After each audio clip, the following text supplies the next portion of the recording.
Story நேரம் Tamil வியூவர்ஸ்க்கு hi. Yummy யம்மியோட அடுத்த பார்ட்ல என்ன ஆக போகுதுன்னு தான் இன்னைக்கு இந்த வீடியோல பார்க்க போறோம். ஆனா அதுக்கு முன்னாடி ஒரு முக்கியமான announcement. Love in the clouds ரொம்ப சூப்பரா போயிட்டு இருந்தது. ஆனா இதுக்கும் மேல அந்த எபிசோட்ஸை கண்டினியூ பண்ண முடியாம அந்த கம்பெனில இருந்து நமக்கு பிளாக் பண்ணிட்டாங்க. சோ அதனால இப்போதைக்கு அந்த சீரீஸை நம்மளால கண்டினியூ பண்ண முடியாது. ஒருவேளை நம்மள விட்டாங்க அப்படின்னா ஃபியூச்சர்ல அந்த சீரீஸை கண்டினியூ பண்ணி பார்க்கலாம். ஓகேவா? இப்போதைக்கு நம்ம சேனல்ல யம்மி யம்மி மட்டும் தான் தொடர்ந்து வரப்போகுது. அடுத்தடுத்த எபிசோட் வரப்போகுதுங்கறனால கண்டிப்பா வெயிட் பண்ணிட்டே இருங்க. இன்னைக்கு இந்த எபிசோட்ல என்ன ஆக போகுதுன்னு வாங்க பார்க்கலாம். நம்ம ஷாஷாவோட அம்மா அப்பாவும் மறுபடியும் வீட்டுக்கு வந்துடுறாங்க. அவங்க அப்பா என்னை பத்தி உனக்கு இன்னும் புரிஞ்சுக்க முடியலையா, நான் தப்பு எதுவும் பண்ணல அப்படின்னு சொல்லிட்டு புலம்ப ஆரம்பிக்கிறாரு. ஆனா அவங்க அம்மா பாக்குறாங்க, எனக்கு புரியுது, உங்ககிட்ட காசு இப்ப நிறைய வந்துருச்சு, தனியா உங்களுக்கு ஹாபின்னு வந்துருச்சு, நீங்க ஒரு வேலை அங்க தெரிஞ்சே போகலன்னா கூட இருக்கலாம், ஆனா எப்படி அந்த இடத்துக்கு போனீங்க அப்படிங்கறத கொஞ்சம் உங்களால யோசிச்சு பார்க்க முடியுமா? அந்த அளவுக்கு உங்களுக்கு தனியா வந்து சுதந்திரம் கிடைச்சிருச்சு, காசு கிடைச்சிருச்சுங்கிறதால உங்களுக்கு கட்டுக்கடங்காம போயிட்டு இருக்கு. பரவாயில்ல, ஓகே. இப்போ இங்க உங்களுக்கு காசு வந்துருச்சு, பணம் வந்துருச்சுங்கிறதால என்னை பத்தி பெருசா கண்டுக்கிறது இல்ல. இந்த குடும்பத்துக்காக உழைச்சு இத்தனை வருஷமா பாத்துக்கிட்ட என்ன நீங்க மறந்துட்டே இருக்கீங்க. அது ஓகே, அது ஏன் தப்புதான். நீங்க எப்படி உங்களுக்குன்னு ஒரு வாழ்க்கையை உருவாக்கிக்கிட்டீங்களோ அதே மாதிரி நானே எனக்குன்னு ஒரு வாழ்க்கையை உருவாக்கி இருந்திருக்கணும். எதுவுமே பண்ணாம இந்த கிச்சன்ல மாங்குன்னு வேலை செஞ்சுட்டே இருக்கேன்ல, அது என் தப்பு தான் அப்படின்னு சொல்லிட்டு கையில ஒரு லெட்டர் தூக்கி போட்டுட்டு நான் உங்களை டிவோர்ஸ் பண்றதுக்கு ஆசைப்படுறேன் அப்படின்னு அதுல எழுதி இருக்கு. அதை போட்டு அவங்க அம்மா கிளம்பி போயிடுறாங்க. இன்னொரு பக்கம் நமக்கு யானை காட்டுறாங்க. யான் நர்வஸா இருந்துட்டு இருக்கும் போதே அவன் சின்ன வந்து கூப்பிடுறான், வந்து ரெடி பண்ணியாச்சு அப்படின்னு. யான் நேரா உள்ள போறான். அங்க ஒரு சவப்பெட்டிக்குள்ள சுத்தி கத்தியா நட்டு வச்சு அதுக்கும் நடுவில் ஒருத்தனை படுக்க போட்டிருக்காங்க. உயிரோட தான் இருந்துட்டு இருக்கான் அவன். யான் சொல்லிட்டு இருக்கான், உனக்கு பின்னாடி யார் இந்த வேலையெல்லாம் பாக்குறா அப்படின்னு சொன்னா உன்னை உயிரோட விட்டுருவேன் அப்படின்னு சொல்ல, அதெல்லாம் சொல்ல முடியாதுன்னு அவன் திமிரா பேச ஆரம்பிக்கிறான். நான் செத்தா கண்டிப்பா என்ன கேட்கறதுக்கு ஆள் வருவாங்கன்னு அந்த ஆளு ஓவரா பேச ஆரம்பிக்க யான் சொல்லிட்டு இருக்கான், உன்னோட பேரு எப்பயோ இறந்து போயிட்டுதா காண்டப்பட்டிருக்கு, நீ ஏதோ ஒரு வீரனா இருந்திருக்க, உன்னை கூட்டு போய் ஏதோ ரகசிய வேலைக்கு யூஸ் பண்றாங்க, அது யாருன்னு மட்டும் நீ என்கிட்ட சொல்லிட்டேன்னா உனக்கு புண்ணியமா போகும்னு சொல்ல, அதெல்லாம் முடியாதுன்னு நம்ம நக்கலா பேசுறான். அப்போ சரி, உன்ன மாதிரி ஆளுங்க நிறைய பேரை தலையை வெட்டிட்டோம், அந்த தலைலாம் அதோ இங்க இருக்கு, அதை உனக்குள்ள போடுறோம், அதுக்கப்புறமாவது நீ யோசிச்சவங்களோட சேர்ந்து முடிவு பண்ணு, நிறைய மூளைங்க சேர்ந்தா நல்லா யோசிக்கலாம் தானே அப்படின்னு 4-5 ரத்தம் வலிய இருக்கிற பொட்டலத்தை உள்ள போட்டுடுறாங்க. அவன் என்ன விட்டுருங்க விட்டுருங்க அப்படின்னு கத்த ஆரம்பிக்கிறான். அதை போட்டு அந்த சவப்பெட்டியை மூடிடுறாங்க. கொஞ்ச நேரத்துல யான் உள்ள உட்காந்துட்டு இருக்கும் போது சின்னு வரான். எல்லா உண்மையும் ஒத்துக்கிட்டான். இதுல பேர்ல எழுதியிருக்கான், கையெழுத்தும் போட்டிருக்கான்னு சொல்ல, நம்ம யாரை எதிர்பார்த்தோமோ அவங்க தானா அப்படின்னு யான் கேக்குறான். சின்னும் ஆமா அப்படின்னு சொல்லிட்டு இருக்கான். அது உள்ள ஓபன் பண்ணி பார்த்துட்டு அதுல இந்த பிரின்ஸ் ஷாவ் இருக்கான்ல, அவன் பண்ண வேலைதான் அது எல்லாமே அப்படின்னு போட்டிருக்கு. இதை பார்த்துட்டு பயங்கரமா ஷாக் ஆயிடுறான்.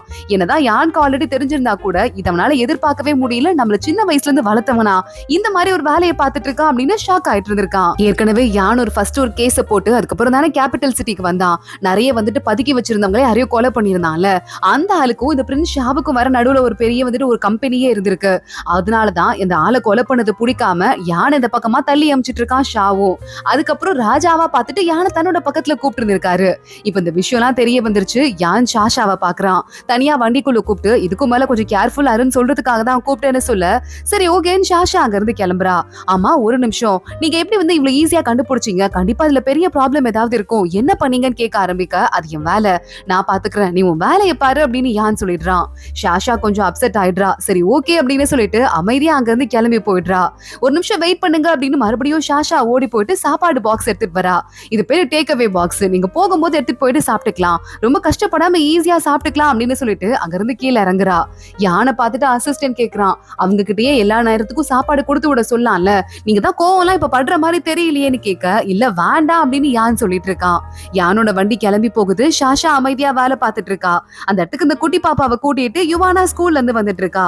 உடனே நம்ம ஷாஷா அந்த பாப்பாட்ட போயிட்டு, என்னமாச்சு, நீ வந்ததுல இருந்து சோகமா இருக்குன்னு கேட்க, என் ஃப்ரெண்ட்ஸ் எல்லாம் வந்து என்ன தெரியுமா நீக்கு சொன்னாங்க, அப்பா என்னை விட்டு ஓடி போயிட்டாராம், இனிமே வர மாட்டாருன்னு சொன்னாங்கன்னு சொல்ல, அதெல்லாம் இல்லையே, உங்க அப்பா உனக்காக லெட்டர் எழுதுவாரு, நீ கவலைப்படாத அப்படின்னு சொல்லிட்டு இருக்கும் போதே ஒரு லெட்டர் ஒண்ணு வருது. சொல்லும் போதே பாரு, உங்க அப்பா கிட்ட இருந்து லெட்டர் வந்துருச்சுன்னு லெட்டர் பிரிச்சு படிக்க ஆரம்பிக்க போனான்ல நம்ம ஷாஷாவோட அண்ணன். எந்த இடத்துலயும் உருப்படியா ஒரு வேலையை கூட பண்ணல.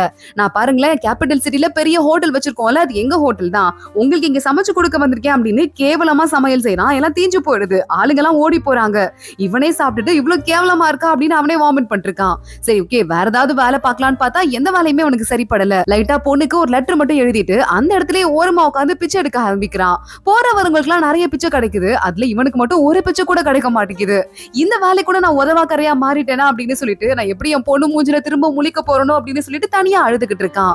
இங்க பார்த்தா இன்னொரு பக்கம் நம்ம ஷாஷாவோட கடையில வேலைக்கு ஆள் வேணும் அப்படின்னு போர்டு போட்டிருக்காங்க. யாரெல்லாம் அடிமையா வராங்களோ அவங்களாம் வாங்க அப்படின்னு அங்க ஆளுங்க கூப்பிட்டு இருக்க சாஷாவோட அம்மா சொல்றாங்க.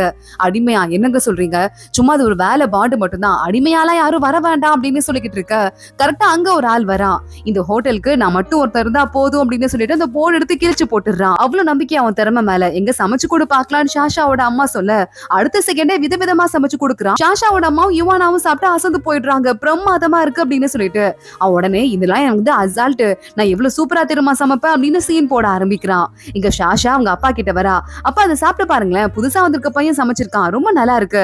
அப்பா அந்த பையனை பேசாம நீங்க காம்படிஷனுக்கு கூட்டு போங்களேன்ப்பா, நம்ம காம்படிஷன் நீங்க தனியா தானே போறீங்கன்னு சொல்ல, இல்ல இல்ல இருக்கட்டும், நான் தனியாவே போய்க்கிறேன், நான் கத்துக்கிறேன் அப்படின்னு சொல்லிட்டு அவங்க அப்பா சொல்லிக்கிட்டு இருக்காரு. இங்க பார்த்தா சாஷா அடுத்து பெய்சார் ஹோட்டலுக்கு வந்திருக்காரு. அவருக்கு தனியா சாப்பாடு ரெடி பண்ணி கொண்டு வரா.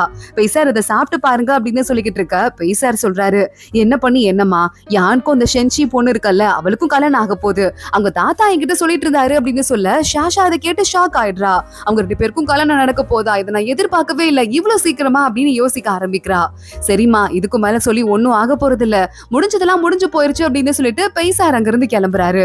இங்க இந்நேரம் அதே நேரம் நம்ம சாஷாவோட அம்மா வெளியே எங்கேயோ கிளம்பி போயிட்டு இருக்காங்க. அவங்களுக்கு தனியா டைம் ஸ்பெண்ட் பண்ணுன்னு சொன்னாங்கல்ல, அந்த சாஷாவோட அப்பா பின்னாடியே ஃபாலோ பண்ணிட்டு போறாரு.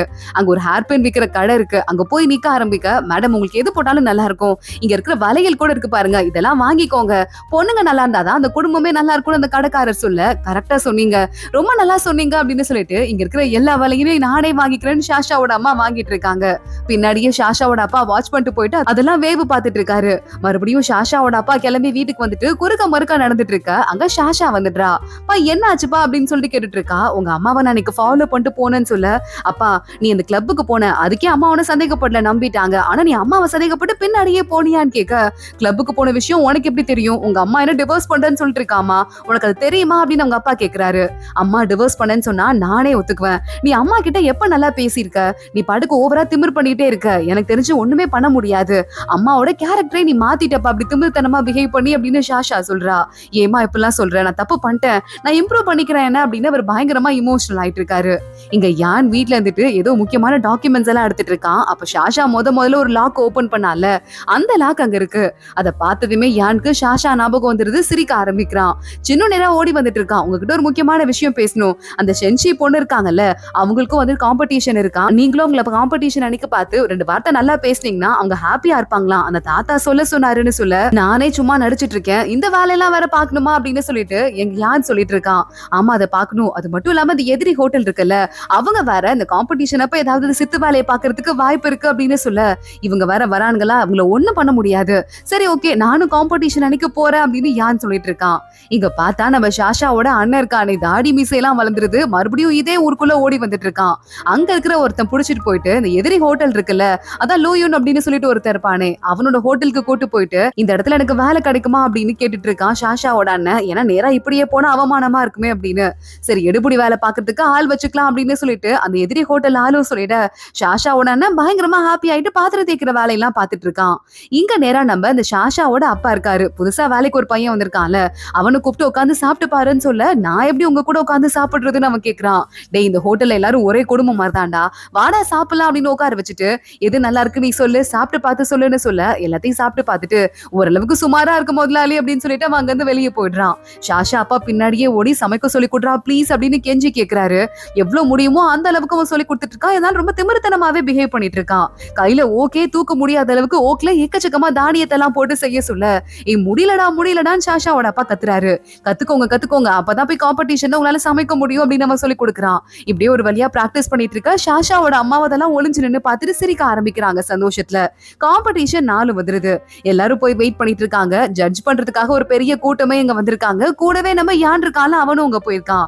சென்ஷி இருக்கால, அவளும் சமைக்கிறதுக்கு வந்து நின்னுட்டு இருக்கா. அங்க உள்ள போற நம்ம யான் இருக்கால, கரண்டி ஒண்ணு கீழே விழ போகுது. அதை எடுத்து சென்ஷி கிட்ட கொடுக்க தேங்க்ஸ் அப்படின்னு சொல்லிட்டு வாங்கிக்கிறா. கூட போயிட்டு இருக்க அந்த சென்ஷியோட தாத்தாக்கு ரொம்ப ஹாப்பியா இருக்கு. இதெல்லாம் பார்த்துட்டு சாஷா இவங்க எல்லாம் ஒரு குடும்பமா ஆயிட்டாங்க போல அப்படின்னு ரொம்பவே டல் ஆயிடுறா, சோகம் ஆயிட்டு நின்னுட்டு இருக்கா. காம்படிஷன் ஆரம்பிக்குது. டாபிக் என்ன அப்படின்னு பார்த்தா ஒரு கவிதை மாதிரி எழுதிடுறாங்க. 20 வயசுல வாழ்க்கை ஒரு மாதிரி இருக்கும், 35 வயசுல ஒரு மாதிரி இருக்கும், 55 வயசுல ஒரு மாதிரி இருக்கும், 60 வயசுல ஒரு மாதிரி இருக்கும் அப்படின்னு சொல்லிட்டு ஒரு கவிதை எழுதி இந்த கவிதைக்கு ஏத்த மாதிரி சமைங்கன்னு சொல்ல சாஷாவோட அப்பா பாக்குறாரு. என்னமா அது 20 வயசு 40 வயசு 60 வயசுன்னு இதுக்கு எப்படிமா சமைக்க முடியும், இதெல்லாம் ஒரு காம்படிஷனா அப்படின்னு எதை எடுக்கிறதுனே தெரியாம அப்படியே ஒரு குழம்பிட்டு எதையோ எடுத்துட்டு இருக்காரு. ஆனா அதுக்குள்ள இந்த சென்ஷி போன இருக்கால, அவ சமைக்க சமைக்க ஆரம்பிச்சிடுறா. அந்த எதிரி ஹோட்டல்ல இருந்து ஆளுங்க வந்திருக்காங்க, அவங்களும் சமைக்க ஆரம்பிச்சிடுறாங்க. இன்னும் சாஷாவோட அப்பாக்கு டாபிக்கே புரியல. திருன்னு முழிச்சிட்டு அங்கேயே சுத்திட்டு இருக்காரு. அப்பா என்னப்பா பண்றீங்க, 1/4 மணி நேரம் முடிஞ்சிருச்சுப்பா அப்படின்னு சாஷா சொல்ல ஆரம்பிக்கிறா. இங்க இன்னொரு பக்கம் பார்த்தா நம்ம இந்த சாஷாவோட அண்ணா இருக்கான்ல, அவன்கிட்ட ஒருத்தன் வேலை செய்யறவன் வந்துடுறான். இங்க பாரு, உனக்கு ஒரு வேலை கொடுத்திருக்காரு நம்ம ஓனரு, காம்படிஷன் நடக்குது, நேரா அங்க போயிட்டு யார் நல்லா சமைச்சிருக்காங்களோ நம்ம ஹோட்டல் தவிர அவங்க சாப்பாடெல்லாம் கீழே தள்ளி விட்டு குளறுபடி பண்ணிரு, புரியுதான்னு சொல்ல. எவ்வளவு திமிர் பிடிச்சவங்களா இருக்கானுங்க பாரு. இருங்கடா வரேன் அப்படின்னு சொல்லிட்டு அவங்க அண்ணனும் அங்க இருந்து கிளம்பி வந்துட்டு இருக்கான். சாஷாவோட அப்பாக்கு ஏதோ ஒண்ணு தோண ஆரம்பிக்குது. குருட்டா போக்குல சமைக்க ஆரம்பிக்கிறாரு. கரெக்டா சாஷாவோட அண்ணன் அந்த பக்கமா வந்துட்டு என்ன நடக்குதுன்னு உள்ள போய் இவன் வேற பின்னாடி ஒருத்தன் மிரட்டிக்கிட்டே இருக்கான். உள்ள போய் சொதப்பு சொதப்பு அப்படின்னு சொல்லிட்டு அவன் வந்து ஒளிஞ்சு நின்று சாஷாவோட அண்ணன் பாத்துட்டு இருக்க. அவங்க பொண்ணு பாத்துடுறா. அப்பா அப்படின்னு சொல்லிட்டு வேகமா ஓடி போயிட்டு கட்டி புடிச்சிட்டு அழ ஆரம்பிக்க. அவனும் அழுதுகிட்டே அமைதியா இருமா, பேசாத பேசாத அப்படின்னு சொல்லிக்கிட்டு இருக்கான். ஆனா அந்த நேரம் பார்த்து சாஷாவும் யுவானாவும் ஓடி வந்துடுறாங்க. யுவானா போட்டு அடி அடி நடிச்சிட்டு இருக்கா. சாஷா ஒரு நிமிஷம் இருன்னு சொல்லிட்டு அவங்க அண்ணன் முகத்தை பாத்துடுறா. என்ன பிரச்சனை நடக்குது அப்படின்னு சொல்லிட்டு நேரா கிளம்பி நம்ம யானை அங்க வந்துடுறான். தேடி போலாம் அப்படின்னு பாக்கும்போது வேண்டாம் தேட வேண்டாம், பாத்துக்கலாம் அப்படின்னு சாஷா சிக்னல் கொடுக்குறா. யாருக்கு ஏதோ தெரியுது, வேண்டிய ஆளுங்க தான் போல அப்படின்னு சொல்லிட்டு அதனால தேடாம அப்படியே டாபிக்க மாத்தி விட்டுறான். இங்க பார்த்தா ரொம்ப நேரம் அந்த ஓக் வச்சு ரொம்ப வெயிட்டான பொருளெல்லாம் சாஷாவோட அப்பா தூக்கி சுத்தினார்ல, அதனால கையில ரொம்ப அடிபட்டிருக்கு போல, அவரால் சமைக்கவே முடியல. அவங்க அம்மா நேரா உள்ள வந்துடுறாங்க. கை என்ன இப்படி வீங்கி கிடக்கு, வேண்டாங்க நீங்க செய்ய வேண்டாம் அப்படின்னு சொல்லிக்கிட்டு இருக்காங்க. இல்லம்மா பரவாயில்ல, இப்ப எனக்கு தெரிஞ்சிருச்சு நான் என்ன சமைக்கணும்ட்டு. இப்பதான் அந்த கான்செப்டோட அர்த்தமே எனக்கு புரியுது. எனக்கு இதுல ஜெயிக்கலனா கூட பரவாயில்ல, ஆனா என் குடும்பம்னா என்ன அப்படின்னு காட்டுறதுக்காக இந்த சமையல் போட்டியில நான் கலந்துகிட்டே ஆகணும். இதை நான் ஜெயிச்சே ஆகணும்னு எனக்கு அவசியம் கிடையாது, ஆனா நான் அதை பினிஷ் பண்ணியே ஆகணும் அப்படின்னு அவங்க அப்பா சொல்றாரு. அவங்க குடும்பமா அழுதுட்டே சரி பாத்து போங்க, ரொம்ப ஸ்ட்ரெஸ் பண்ணிக்காம ஏதாவது செய்யுங்க அப்படின்னு சொல்ல அவங்க அப்பா சமையல் பண்ண ஆரம்பிக்கிறாரு. காம்படிஷன் முடியுது. பார்த்தா ஆளுக்கு பயங்கர கிராண்டா சமையல் செஞ்சு வச்சிருக்காங்க.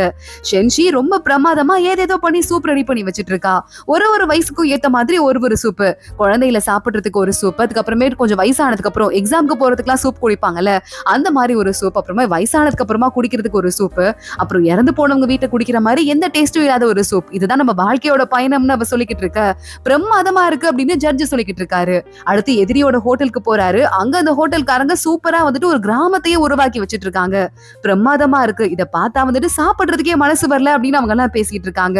சாஷாவோட அப்பா கிட்ட வந்தா ஒரு 6 பவுல் இருக்கு, 6 பவுல்ல 6 சைட் டிஷ் இருக்கு. என்னப்பா இவ்வளவு சிம்பிளா இருக்கு, மத்தவங்க எல்லாம் எப்படி வச்சிட்டு இருக்காங்க அப்படின்னு ஜட்ஜ் வந்து கேட்க ஆரம்பிக்க சாஷாவோட அப்பா சொல்ல ஆரம்பிக்கிறாரு. எங்க குடும்பத்துல நாங்கெல்லாம் ஒன்னா சேர்ந்து சாப்பிடுவோம். ஆளுக்கு ஒரு கப்பு சாதம் தனியா வச்சுட்டா கூட 6 பவுல்ல நாங்க சைட் டிஷ் வச்சிருப்போம். அதுல சிம்பிளா இருக்கலாம் இல்ல கிராண்டா இருக்கலாம், இருக்கிற காசை பொறுத்து எப்படி வேணா வந்துட்டு மாறும். ஆனா வந்துட்டு இந்த 6 பவுல்ல ஏதாவது ஒரு சைட் டிஷ் இருக்கிறது குறையவே குறையாது. அந்த நேரத்துல இருக்கிற நான் தான் உண்மையான நானா இருப்பேன். எப்பவுமே என் குடும்பத்தோட சாப்பிடுற அந்த நிமிஷம் தான் என்னோட வாழ்க்கையிலே சந்தோஷமான நிமிஷம். இப்ப இல்ல, என் அம்மா அப்பா கூட சின்ன வயசுல இருந்து எப்படி சாப்பிட்டனோ அதே மாதிரி என் பொண்டாட்டி வந்ததுக்கு அப்புறம் என் குடும்பத்துல என் பிள்ளைங்க சேர்ந்ததுக்கு அப்புறமா இப்படி வந்து என்னோட சந்தோஷம் அதிகமாயிட்டே இருந்தது. சாப்பிடுற நேரத்துல இதுல இருக்கிற ஒவ்வொரு டிஷ்ஷும் என் குடும்பத்துல ஒவ்வொருத்தங்களுக்கு பிடிக்கும். இது என் ஒய்ஃப்க்கு பிடிக்கும், இது வந்து என்னோட பொண்ணுக்கும் யுவானாக்கும் பிடிக்கும். இந்த டோஃபு டிஷ் இருக்கு பாருங்க, அது எங்க வீட்டு பையன் யான் இருக்கான்ல அவனுக்கு ரொம்ப பிடிக்கும். இந்த டிஷ் எல்லாம் பார்க்கும்போது எனக்கு என் குடும்பம் என் வாழ்க்கை ஞாபகம் வருது.